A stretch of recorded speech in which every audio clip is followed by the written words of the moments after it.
মৃত ব্যক্তির নামে কি কুরবানি করা জায়েজ? গরু বা উট কি ভাগে কুরবানি করা যায়? পরিবারের একজন কুরবানি করলে পরিবারের সকলের কুরবানি কি আদায় হয়ে যায়?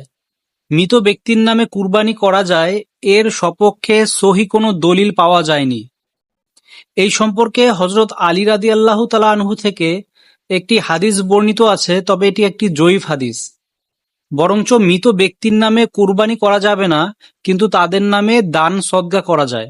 ২ নম্বর প্রশ্ন, গরু বা উট কি ভাগে কোরবানি করা যায়? এর উত্তর হচ্ছে গরু বা উট ভাগে কোরবানি করা যাবে, যদিও এ বিষয়ে সামান্য ইখতিলাফ রয়েছে।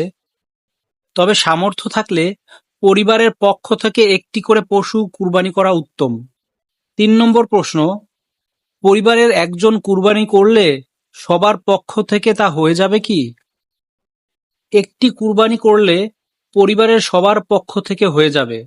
কুরবানি সম্পর্কে বিদায় ভাষণে নবী করিম সাল্লাল্লাহু আলাইহি সাল্লাম বলেন, নিশ্চয়ই প্রতিটি পরিবারের উপর প্রতি বছর একটি করে কুরবানি।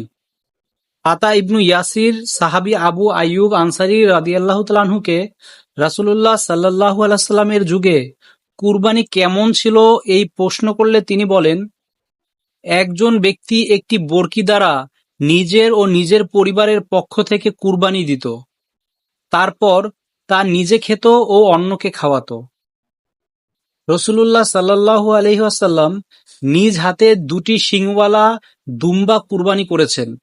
বিদায় হজে রাসূলুল্লাহ সাল্লাল্লাহু আলাইহি ওয়াসাল্লাম ১০০টি কুরবানিও করেছেন।